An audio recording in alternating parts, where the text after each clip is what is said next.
방송에서 제공하는 투자 정보는 투자 판단에 대한 조언입니다. 방송에서 제공하는 주식의 가치, 가격 상승 및 가격 하락에 대해서는 방송사에서 보장하지 않습니다.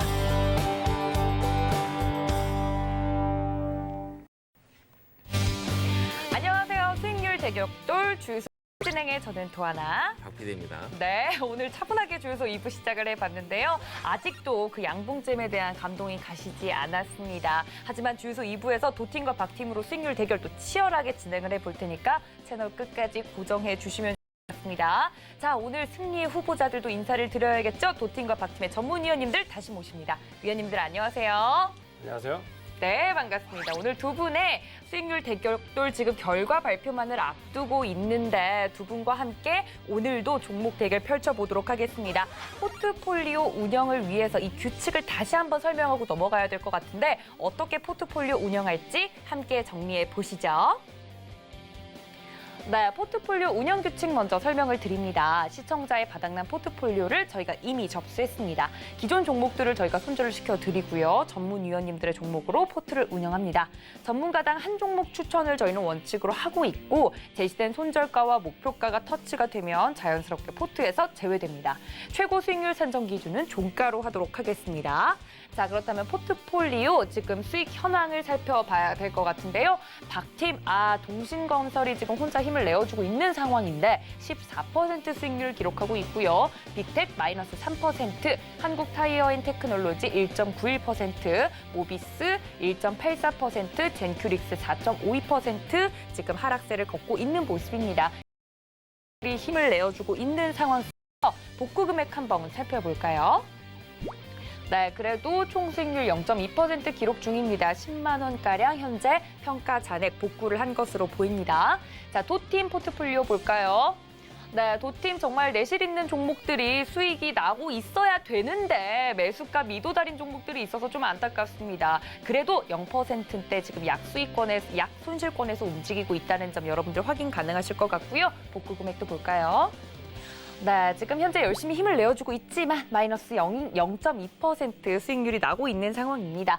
지금 갈 길이 먼데 오늘 종목 꼭 도팀이 잡아볼 수 있도록 노력해 볼게요. 도팀은 지금 마음이 좀 급합니다. 빠르게 오늘 옵트론텍에 대한 마지막 전략 들어봐야 될 것 같은데 허반석 위원님 도팀 포트폴리오 보셨죠? 옵트론텍 마지막 왜 우리한테 투표해야 되는지 말씀해 주시죠. 네, 기승전 이제는 결입니다. 옵트론텍이 폴디드 줌 카메라 모듈에 프리즘을 모든 회사에 납품을 한다라는 부분인데요. 이제는 아래 자막에서 말씀드린 것과 같이 미래 먹거리, 모멘텀은 무엇인가라고 살펴보면 이제는 폴디드 줌 카메라가 앞에서 끌고 미래 먹거리로는 자동차 렌즈, 라이다, 그리고 자율주행 카메라 렌즈를 회사가 옵트론텍이 되는 겁니다. 이미 테슬라, 폭스바겐, 벤츠 이런 곳에 납품한 실적이 있기 때문에 앞으로 자율주행 이야기, 자동차 시장은 점점 자율주행에 대한 기술이 도입되고 보편화가 될 예정입니다. 그런 가운데에 라이다와 자율주행용 카메라에 렌즈를 공급하고 있다라는 그 기술력만으로도 안전성 그리고 제품의 완전성 모두 다 합격점이다라는 부분을 한번 참고를 해주신다면 허반석의 모멘텀 체크리스트 차트상 저위험 구간인가 숫자상 매출액과 영업이익이 증가하는가 그 기업의 미래 먹거리 가시적 모멘텀이 무엇인가를 질문했을 때 라이다, 폭스바겐, 테슬라, 벤츠라는 이야기가 떠오른다면 옵트론텍 충분히 매력 있는 기업이다라고 정리해 보겠습니다. 네, 앞에서는 폴디드 줌 카메라가 끌고 뒤에서는 자동차 차량이 들어가는 렌즈가 끌어주고 있다라고 옵트론텍 마지막 투자 포인트 강조를 해주셨으니까 여러분들 도팀 응원해 주시기를 바랍니다. 자, 우리 시청자분들 제가 봤을 때는 어차피 포스코가 이길 것 같은데 우리 또 돌부처 이재현 전문위원님의 마지막 무기 들어보도록 하겠습니다. 네, 지금 계속해서 이제 말씀드렸는데 마지막에 이제 랩업을 해보면 올해 경기 회복과 관련되어 있는 곳에서 주도주를 좀 찾으시고요. 그 종목들 중에서 실적이 정말 빠르게 개선되는 종목을 좀 찾으시고요. 여기에 외국인 수급이 유입되는 종목, 결국 경기 회복과 실적과 외국인 이 세 가지를 엮어서 교집합에 나오는 종목을 찾으시면 빠르게 찾을 수 있습니다. 포스코는 그런 종목들 중에서 최근에 가장 먼저 눈에 띄는 종목 중에 하나고, 물론 이제 앞으로 계속해서 경기 회복 관련된 종목 섹터에서 이런 종목들이 나오겠지만, 일단 포스코를 포트에 좀 길게 한 종목 놔두신다면은 올 하반기 정도에 가서 이렇게 좀 계좌를 쳐다보시면 흐뭇하게 좀 보실 수 있지 않을까. 좀 긴 호흡으로 보시는 분들은 한 번쯤 꼭 참고를 해볼 만한 경기 회복 실적 외국인 종목이다. 이렇게 말씀을 드리겠습니다. 자, 우리 시청자분들, 이재현 전문위원님의 뚝심 있는 종목입니다. 어렵고 복잡한 거 싫다. 실적, 그다음에 외국인 수급, 올해의 핵심 주도주가 될 수 있는 아주 쉬운 포스코로 투표하시면 될 것 같습니다. 덤으로 공매도의 모든 것을 파헤쳐 드리는 강의까지 준비되어 있으니까요. 빨리빨리 포스코에 투표하시면 될 것 같습니다. 네, 저희 도팀은 굴하지 않습니다. 여러분들 마음의 정리를 좀 하셨죠? 지금 투표를 종료하도록 하겠습니다. 과연 승리한 종목은 무엇일지 함께 확인해 보시죠.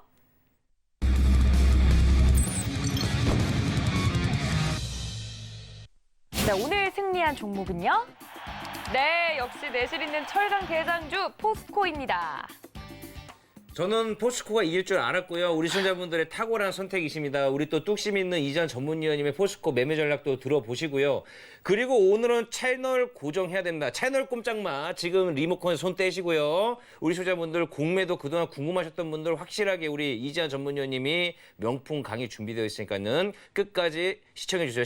리모컨 절로 버리세요. 자, 그다음에 우리 또 허만석 전문위원님이 그래도 옵트론텍 전략 궁금하실 거예요. 맞습니다. 자, 요 밑에 보이시는 노란 톡에 들어오시면 내일 공개할 예정이니까 빨리빨리 들어오시면 될 것 같습니다. 네, 그리고 이어서 이제 종목 상담 프로그램도 저희가 이어서 진행할 예정이니까요. 전화와 문자로 미리 접수 주시면 수월하게 상담 받아보실 수 있다는 점까지 여러분들 참고해 주시고요. 전화 023153-1611, 1612번, 문자는 같은 번호 샵 0082번 열어두고 있겠습니다.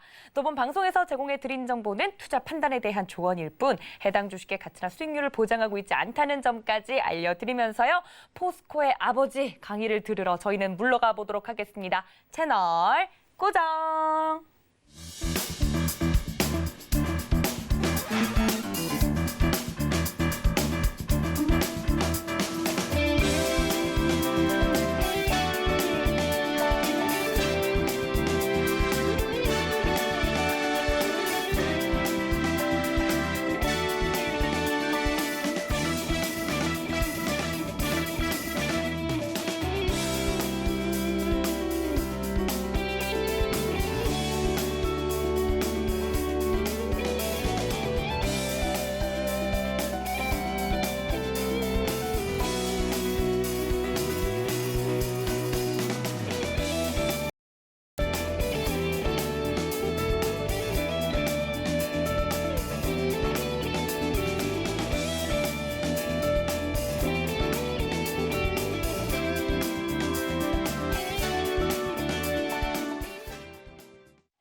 네, 먼저 선택해주신 시청자분들께 감사의 말씀을 좀 드리겠고요.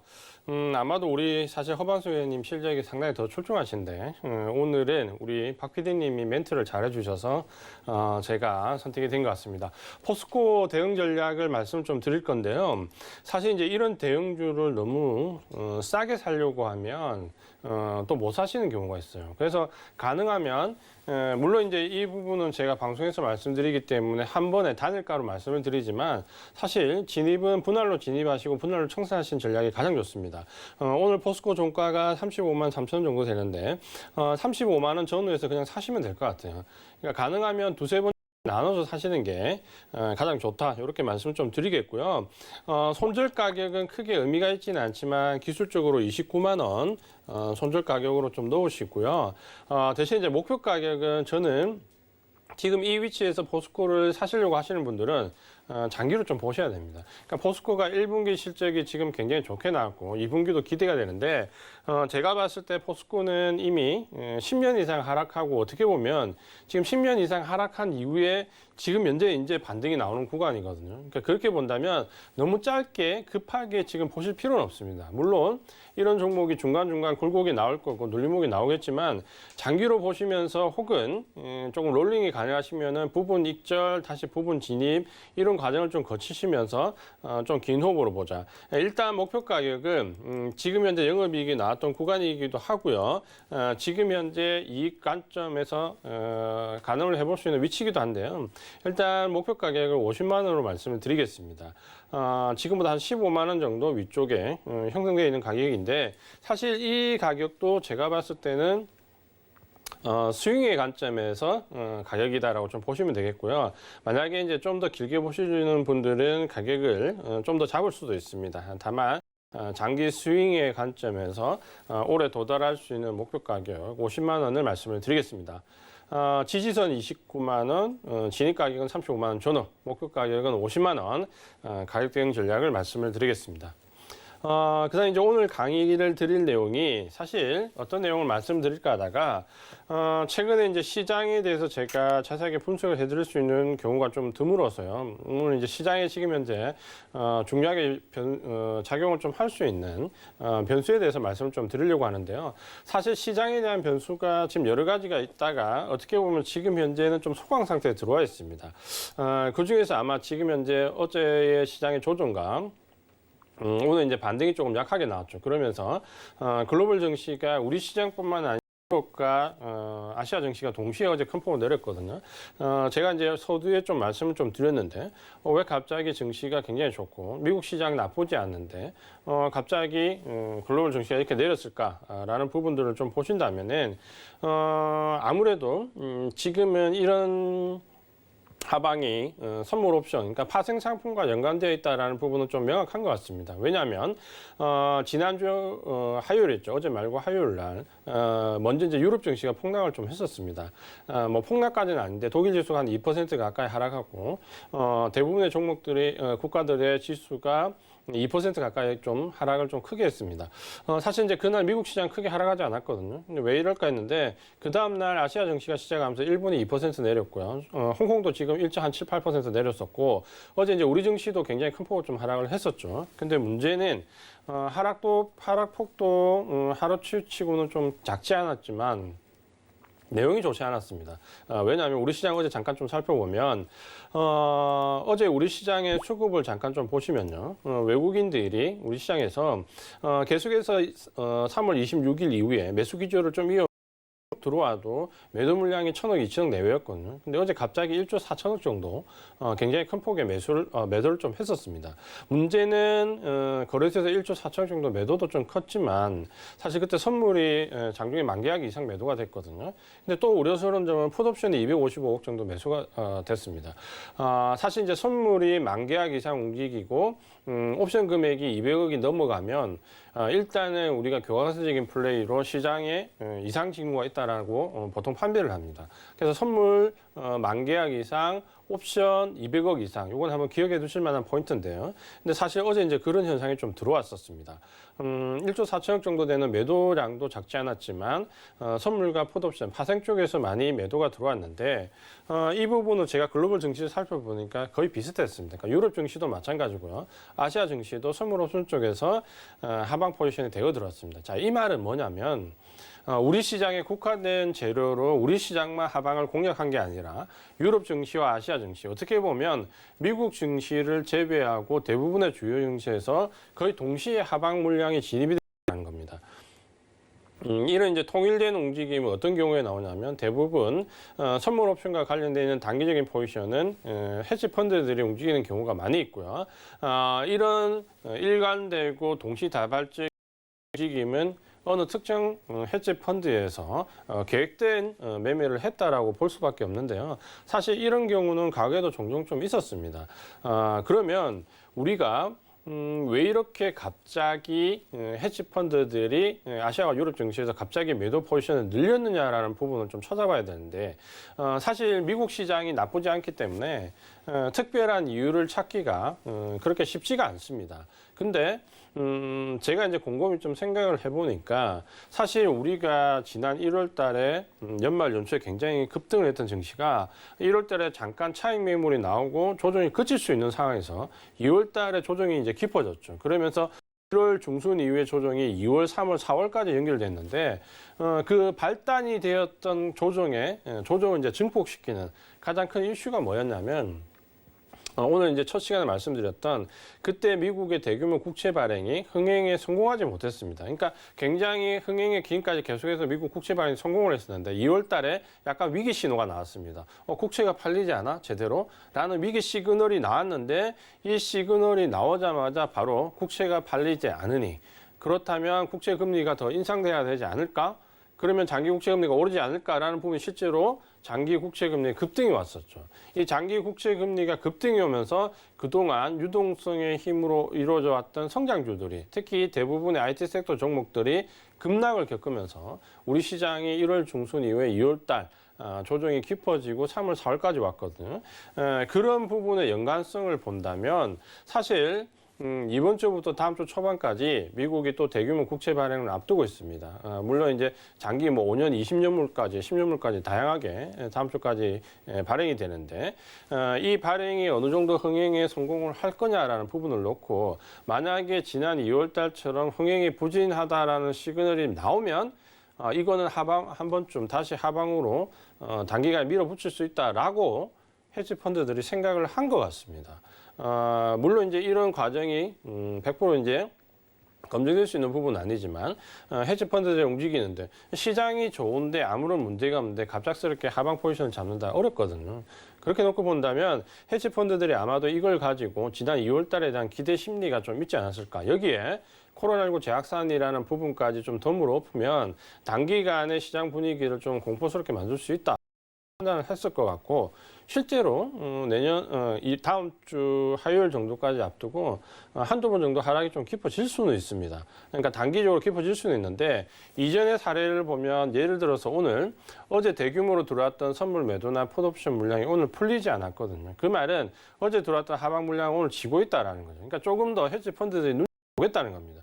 예를 들어서 오늘 내일 미국 시장이 조금만 흔들리면 하방 으로 좀 밀어붙이겠다는 의지를 갖고 있는데 통상은 그게 가능하면 아마도 제가 봤을 때 그렇다 하더라도 한 일주일 정도 하락 조정 기간을 잡으면 될 것 같고요. 만약에 오늘도 미국 시장이 상승을 하면서 그게 여의치 않으면 보통 헤지 펀드들이 다음 날 시장을 인위적으로 좀 끌어내려서 대부분 빠져나갑니다. 그러니까 지금 현재 조정이 하루 정도 이틀 이어지느냐 아니면 다음 주 정도까지 일주일 정도 이어지느냐의 차일 뿐이지 이게 전체적인 시장을 하방으로 끌고 내려가는 하락 진화는 절대 아니다라는 부분을 좀 보셔야 될 것 같고요. 그래서 지금 PPT 내용을 보면 이번 문제로 국채금리가 2월 달처럼 급등하겠느냐?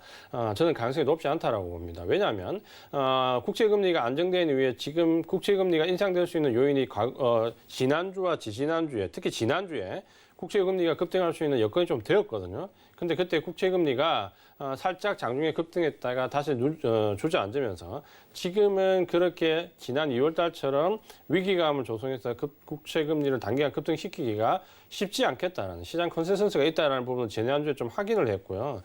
두 번째는 그렇기 때문에 유동성위기가 재차 부각이 돼서 IT 종목들이 급락하냐. 물론 잘 보시면 어제 그것 때문에 IT 종목들이 좀 큰 폭으로 하락을 했었습니다. 그러니까 어제 조정을 받을 때 왜 IT 종목들이 또다시 급락하지라고 생각을 해보시면 이런 이유가 앞뒤에 있다라는 거죠. 그리고 오늘도 경기 회복 관련된 종목들이 강하게 반등이 나올 때도 IT 종목들은 거의 보합권에서 힘을 많이 쓰지 못했습니다. 물론 이제 일부 반도체 관련 소재 쪽에서 등락이 좋게 나오긴 하지만 전체적인 IT 종목들을 놓고 보면 흐름이 그렇게 좋지는 않았습니다. 다만 이런 부분들의 유동성위로 부각이 될 것이냐. 특히 이 부분은 이제 양념처럼 지금 들어가는 부분이 코로나19 재확산이라는 부분인데 제가 이제 어제도 노란통에서 말씀을 드렸지만 지금 현재 코로나19 팬데믹뿐만 아니라 우리가 20세기 이후에 팬데믹이 지금 4번째입니다. 앞에 3번의 팬데믹이 더 있었는데 잘 알고 계신 것처럼 스페인 독감 때 그리고 50년대 홍콩 독감 그리고 60년대 아시아 독감까지 3번의 팬데믹이 있었는데 이 3번의 팬데믹 동안 팬데믹이 일어났던 다음에 우리로 치면 2020년도에 코로나19가 일어났으니까 2021년 올해가 해당되겠죠. 그 팬데믹이 일어났던 다음에 대부분 변이 바이러스가 다 나왔고 대부분 팬데믹의 재확산이 나왔습니다. 기간으로 보면 한 4개월 정도 재확산 기간이 나왔고 평균적으로 그때 증시에 반영된 건 없거나 미미하거나 그러니까 3번의 이전에 팬데믹에서 증시에 반영되는 정도는 없거나 미미하거나 왜 그런가를 생각해 보면 결국 이 팬데믹이라는 것은 모를 때 주식에 대한 반응은 모를 때 반영감이 굉장히 큽니다. 이미 한번 겪어봐서 2차 충격이 올 때는 그런 현상이 없다라는 거죠. 그러니까 이런 부분이 증시에 반영된 걸 우리가 과거에 예를 든다면 이런 거죠. 우리가 예전에 그 미국이 중동에서 이라크와 전쟁을 했을 때 1차 걸프 전쟁 때 기억하실 겁니다. 시장이 하한가 갔습니다. 그러니까 그 전쟁이 첫 번째 일어날 때 하한가를 갔고요. 똑같은 걸프전이 2차 걸프전이 일어났잖아요. 2차 걸프전이 일어날 때 시장이 그때 당시에 제가 정확하게 기억하기로 지난번에 하한가를 갔기 때문에 이번에 하방 쪽으로 내려갈까 해서 대부분의 개인들이 선물 옵션에서 대거 하방으로 진입을 했는데 그날 시장이 상승을 했습니다. 그러니까 왜 이런 현상이 오냐면 1차의 충격은 2차에 똑같은 현상이 오면 증시에 반영되는 정도는 상당히 다운됩니다. 그래서 지금 팬데믹 재확산이라는 부분이 증시에서 계속해서 오르락내리락 하는데 이전에 세 차례의 팬데믹의 경우를 보면 증시 반영 정도가 굉장히 미약하거나 아예 없었다.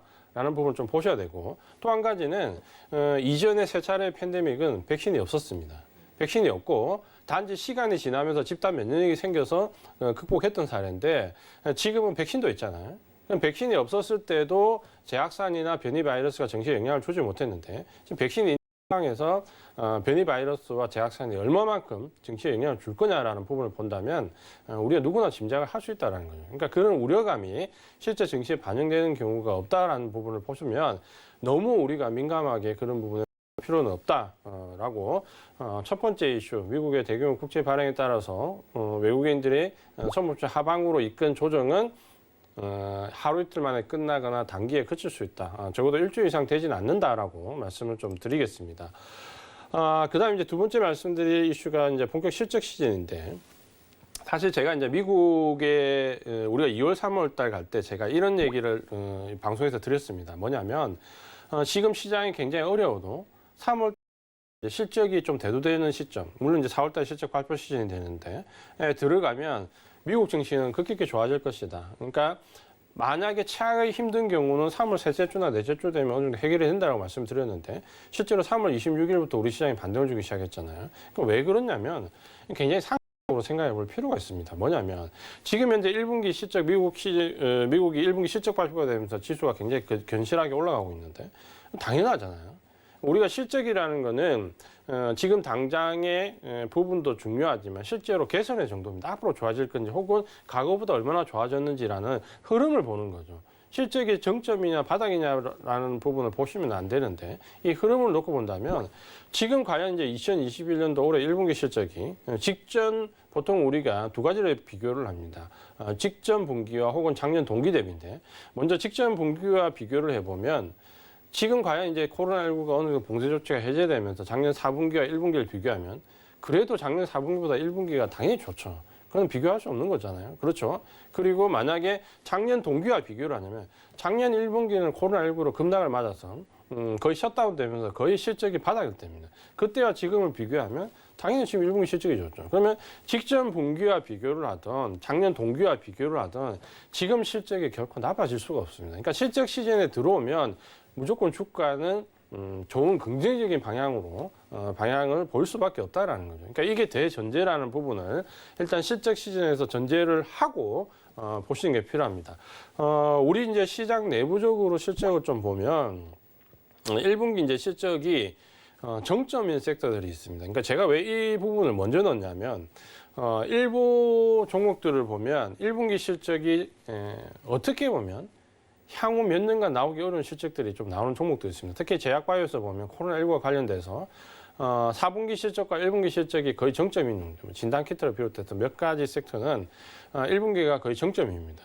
그 다음에 IT 종목들에서도 보시면 최근에 이제 IT 종목들 간의 실적 편차가 굉장히 많이 나는데 일부 섹터들을 보면 예를 들어서 디스플레이나 이쪽을 보면 실적 정점론에 가까울 수 있습니다. 왜냐하면 디스플레이 같은 경우는 1분기 실적이 굉장히 좋게 나오는데요. 그래서 주가가 지금 많이 반영이 됐습니다. 근데 제가 이제 말씀드렸던 부분 중에서 그 실적이 좋았던 부분 중에 하나는 LCD 관련된 부분에서 이제 LCD는 중국이 거의 현재 평정했지 않습니까? 대부분 이제 우리나라 종목들도 LCD 관련 종목들은 대부분 철수를 다 했고 이제 중국 업체들이 지락펴락할 수 있는 위치인데 중국 업체들이 거의 담합처럼 1분기 LCD 가격을 올려버렸습니다. 그러면서 순간적으로 LCD 가격에 상승으로 실적이 좀 좋게 나왔거든요. 근데 이런 부분들은 일시적인 가능성이 좀 높다라는 부분과 함께 OLED 관련된 부분에서 지금 이제 전국 시장, 중국의 점유율이 계속 올라갑니다. 그리고 한 가지는 그동안 이제 소형 OLED 된 부분에서는 삼성전자 점유율이 90%대에서 지금 이제 60%로 내려앉았고 LG 디스플레이가 OLED 관련해서 판매에 의해서 중국 업체들이 지금까지 지금 이제 작년 4분기부터 해서 중국의 BOE를 비롯해서 일부 OLED 이제 판매들이 나오기 시작했습니다. 그러면서 1분기까지가 실적이 정점일 수 있다는 부분이 나오면서 제약, 바이오나 IT 일부 종목들은 지금 현재 1분기 실적이 정점일 수 있습니다. 근데 이게 왜 중요하냐면 가장 큰 이유가 지금 5월때 이제 공매도 재개를 앞두고 있잖아요. 그러면 과연 공매도의 표적이 지금 상당히 뉴스가 많이 나옵니다. 뭐 고평가됐다라든지 혹은 뭐 시비 발행이 많다든지 이런 얘기들이 많이 나오는데 다 틀린 얘기는 아니죠. 근데 제가 만약에 공매도를 해본 입장에서 저보고 공매도 종목을 찾으라고 하면 저는 1분기 실적이 정점인 종목들을 찾겠습니다. 그러니까 그 1분기 실적이 정점인 종목들이 코로나19 영향을 받아서 대부분 1분기 실적이 10년 정도의 정점일 가능성도 상당히 높습니다. 그러니까 그렇게 본다면 저는 물론 시비 발행이 많은 종목들, 고평가 종목들 여러 가지 이유가 있겠지만 저는 1분기 실적이 정점인 종목들을 공매도 대상으로 삼겠다라는 생각이고 아마 외국인들도 그런 생각을 좀 많이 가지고 있을 겁니다. 그러니까 이 부분을 반드시 확인을 하시고 짧게 대응할 부분을 길게 보시지 마시라는 말씀을 좀 드리고 싶고요. 그 다음에 이제 1분기 실적이 바닥인 섹터들이 있습니다. 대표적인 게 이제 소비재들인데, 소비재들 같은 경우는 지금 종목 편차가 굉장히 큽니다. 코로나19 제약상에 좀 얘기가 나오면 급락을 했다가, 마찬가지로 또 경기 회복에 대한 부분이 나오면 꼭 급등을 했다가, 이런 부분은 우리뿐만 아니라 사실 미국도 마찬가지입니다.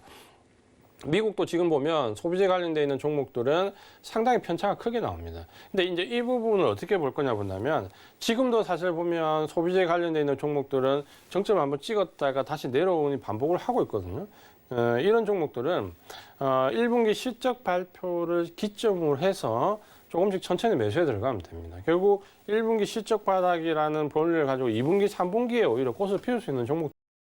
그래서 소비재는 지금 현재 바닥권에서 장기로 접근할 수 있는 분들이 조금씩 사서 모으면 2분기 특히 제가 봤을 때는 아마 3분기에 정점을 찍을 가능성이 큽니다. 그렇게 본다면 소비재는 지금부터 천천히 급하지 않게 매수를 해도 된다.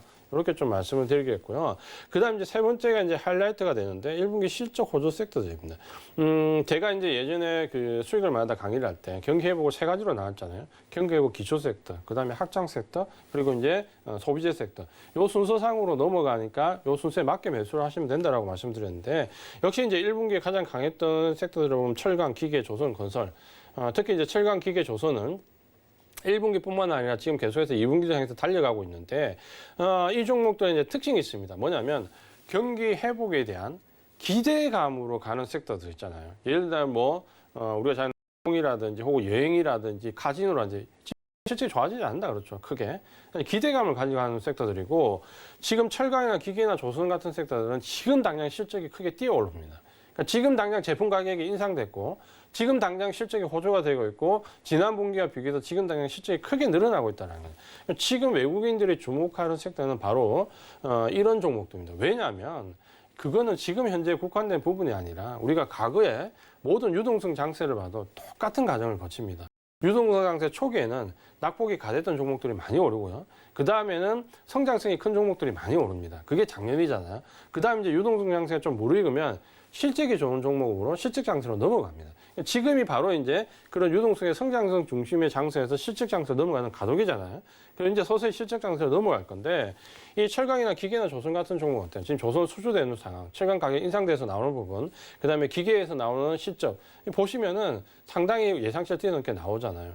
당연히 외국인들이 이런 종목을 좋아할 수밖에 없어요. 지금 시장 상황과 가장 일치하는 섹터라는 거죠. 지금 시장 상황은 무조건 좋아야 그 섹터에 지금 자금을 투입을 합니다. 그게 유동성 장세에서 실적 장세로 넘어가는 일반적인 현상이고 이런 현상은 사실 이번뿐만이 아니라 과거에도 똑같은 패턴입니다. 그러니까 달라질 게 없다라는 거죠. 그러니까 여기서 만약에 소외되면 어떻게 되냐는 부분은 제가 누누이 말씀을 좀 드렸지만 유동성 장세에서 실적 장세로 넘어갈 때 소외되면 삼성전자라고 해서 삼성전자라고 하더라도 주가 오르지 않는다. 제가 그 얘기를 하면서 2005년도, 2006년도, 2007년도 주가 흐름을 보라고 강조를 많이 드렸습니다. 예를 들어서 현대중공업이 15,000원에서 50만 원 올라가는 몇십 배 올라가는 사이에 삼성전자는 30-40% 정도도 채 오르지 못합니다. 그러니까 물론 지금 이제 삼성전자는 작년에 워낙 많이 올랐기 때문에 다른 경우긴 하겠지만 그 정도로 주도 섹터에서 벗어나 있는 종목은 삼성전자라고 하더라도 주가가 오르지 못한다라는 부분을 본다면 올해는 이런 유동성 장세에서 실적 장세로 넘어가는 구도를 이해를 하고 실적 장세에서 경기 회복과 맞물려 있는 종목들, 외국인 수급이 들어온 종목들을 찾고 버티는 사람이 최고 수익률이 나옵니다. 그러니까 여러 가지 종목을 왔다 갔다 하는 것보다는 이런 종목을 가지고 버텨서 1분기에 매수를 해서 2분기, 3분기 매수를 해서 예를 들어서 좀 아주 장기로 보지 않더라도 한 4분기 정도에 가서 매도를 하면 제가 봤을 때는 대부분 원하시는 1년 수익률을 이런 종목들로 대부분 다 채울 수 있습니다. 그러니까 그 부분들을 좀 보시면 될 것 같고요. 그 다음에 이제 제가 아까 방송에서 말씀드렸던 그 공매도와 관련된 부분인데, 자, 공매도가 이제 5월 달에 재개가 됩니다. 코스피 200 종목들 위주로 먼저 재개가 되고, 코스피 200과 코스닥 150 종목들, 그러니까 대부분 중대형 종목들 위주로 이제 재개가 됩니다. 우려감이 굉장히 많은데, 제가 이제 외국계에서 7년 정도 근무를 해봐서 저도 이런 부분에 대해서 생각을 많이 해봤는데, 그럼 나는 어떻게 했을까라고 생각해보면, 공매도를 그렇게 하지 못합니다. 예를 들어서 지금 이제 실적이 개선돼서 굉장히 올라가는 종목들, 철강이나 기계나 조선에 공매도 할 수 있을까요? 저 같으면 못할 것 같아요. 그런 종목들은. 그러니까 결국 공매도가 노리는 거는 고평가가 되어 있든지 아니면 그 고평가라는 것도 특히 실적에 의한 고평가가 아니라 단기 이슈, 테마, 인수 합병, 뭐 애플카라든지 이런 것 같은 그런 부분과 얽히면서 급등했던 종목들을 저는 공매도 하고 싶거든요. 그러니까 그 고평가되든가 혹은 더 하고 싶은 거는 1분기 실적 정점론. 작년 4분기나 올 1분기가 실적이 정점인 정도. 그러니까 이런 종목들은 개인들이 헷갈리기 쉽거든요. 왜? 지금 당장 실적이 좋기 때문에 이런 종목 괜찮은 거 아닌가라는 착각할 수 있거든요. 진단키트 일부라든지 제약바이오 관련된 종목들. 그러면 그런 종목들은 지금 1분기에서 실적이 좋기 때문에 좀 끌어올려 줄 수 있어요. 좀 끌어올려진 다음에 5월 달에 집중적으로 공매도 공격을 받을 수 있죠. 근데 공매도라는 거는 과연 그렇다면 악재냐? 아니죠. 주도주한테는 호재의 시기가 옵니다. 그래서 지금 잘 보시면 주도주들은 외국인 수급이 좀 개선되잖아요. 그 공매도를 앞두고 있기 때문에. 대만 지금 HTS 열어서 대만 증시를 한번 보세요. 얼마나 한 높은지 모르고 올라가는지. 우리와 대만 증시가 지금 현재 코로나19 이후에 산업이 좋아지는 개선 정도나 섹터가 가장 유사합니다. 그러니까 우리도 물론 많이 올랐지만 대만 증시는 왜 그렇게 많이 올랐냐? 지난 5월달 이후에 코로나19 급락 때 역시 대만도 마찬가지로 공매도를 막았잖아요. 5월달에 바로 풀었습니다. 5월달에 바로 푸는 게 결정적이었죠. 왜? 외국인들이 정말 어마무시할 정도로 대만 증시에 유입이 됐고 지금도 마찬가지입니다. 유치가 대만 증시에 외국인 자금 유치됐냐? 자, 공매도를 제가 경험했던 부분을 말씀드려 볼게요. 내가 예를 들어서 이쪽 섹터에 이 종목 정말 고평가해서 공매도를 했어요. 그럼 저는 펀드 기간이니까 불안하지 않을까? 불안합니다. 시장에 올라가서 예를 들어서 공매도를 했는데 이 종목 올라가면 어떨까? 라는 생각을 하게 되죠. 그럼 그 다음에 어떤 생각을 할까요?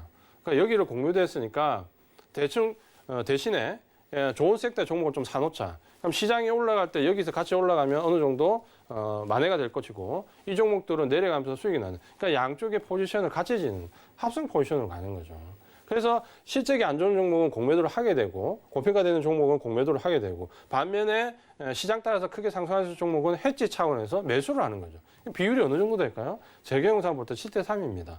올라가는 종목에 7 정도 매수를 하고요. 공매도하는 종목에 한 3 정도 매도를 합니다. 그래서 7대 3 비율. 그럼 어떻게 될까요? 내려가는 공매도 종목은 실적이 좋지 않거나 고평된 종목은 공매도 압박에서 내려가 있지만 반대로 매수의 유입을 받는 주도주들은 뭘까요? 더 올라가는 거죠. 그러니까 5월 달부터는 이 편차가 이제 벌어지겠죠. 그렇죠? 그러면 제가 볼 때는 과연 이제 실적 개선된 주도주는 공매도가 재개되면 상당히 기회 요인이 커진다는 거죠.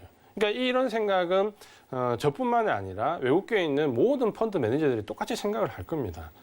똑같은 현상이고 똑같은 경우고 뭐 달라질 게 없어요. 공매도를 일정 부분 하면 주도주 일정 부분 사야 됩니다. 그러니까 이 밸런스 낮추는 거겠죠. 대신에 시장이 나빠지면 공매도가 올라가고 주도주 비중을 낮추고 시장이 좋으면 주도주 비중을 올리고 공매도 비중을 좀 낮추겠죠. 이 비율의 차이만 있을 뿐이지 이렇게 들어간다면 뭐냐면 고평가됐거나 실적이 정점에 있거나 테마 단기에 있는 종목들은 공매도 압박 때문에 어려워질 거고요. 반면에 실적이 개선되는 주도주 같은 경우는 외국인 매수세가 본격적으로 유입이 되면서 아마도 주가 탄력성은 5월 달에부터 더 커질 수 있습니다. 그러니까 이게 우리가 어떻게 보면 공매도가 무조건 나쁠 거라는 생각, 저도 분명히 반대를 했습니다. 왜냐하면 이 공매도 할 수 있는 편차가 너무 제도적으로 맞지 않기 때문에 대한 부분에 대한 반발을 제기하는 거지. 공매도 자체는 반드시 순기능이 있습니다. 그러니까 그 자체를 미워할 게 아니라 제도를 이제 바꿔야 되는 거죠. 5월 달에 공매도가 제기되는 것을 두려워할 필요가 없습니다. 그러니까 그 두려워한다는 자체가 뭐냐면 난 주도주를 사지 않았다라는 거죠. 난 주도주를 사지 않고 단기 테마성 고평가된 종목을 단기 차익을 시하려고 사면 불안한 거죠. 공매도 공격을 받을까 봐. 반면에 난 주도주를 샀어. 장기적으로 가져갈 수 있는 종목이야 라고 생각하면 이제부터 본격적으로 그런 종목들은 외국인의 매수세가 유입될 수 있다는 거죠. 자, 이런 부분들을 본다면 공매도라는 것은 겁내는 분도 있을 거고 겁내지 않는 분들도 있을 겁니다. 그 차이는 본인이 과연 어떤 종목을 선택하느냐에 따라서 달라진다. 제도 자체가 좀 기울어진 부분을 바로 잡아야 되는 거지. 공매도 자체가 가지는 기능은 역기능보다는 제가 볼 때 순기능이 더 많이 있습니다. 그러니까 이 부분도 좀 참고하시면 아마도 좋을 것 같습니다. 오늘은 지금 현재 증시에서 영향을 줄 수 있는 변수에 대해서 말씀을 좀 드렸고요. 시장은 크게 보면은 상승 시장입니다. 단기적으로 조정을 받을 수 있는 위치에 좀 있긴 하지만 어디까지나 단기일 뿐이라는 거 좀 기억을 해주시면 좋을 것 같고요. 오늘은 시장에 대한 부분을 말씀드렸고 잠시 후 3부에서는 종목 상담이 이어집니다. 종목 상담이 필요하시거나 혹은 그 종목에 대한 대응 전략을 같이 고민해 보실 분들은 함께 참여를 해주시면 좋을 것 같습니다. 오늘은 여기까지 말씀을 드리겠습니다.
본 방송에서 제공하는 투자 정보는 투자 판단에 대한 조언입니다. 방송에서 제공하는 주식의 가치, 가격 상승, 가격 하락에 대해서는 방송사에서 보장하지 않습니다.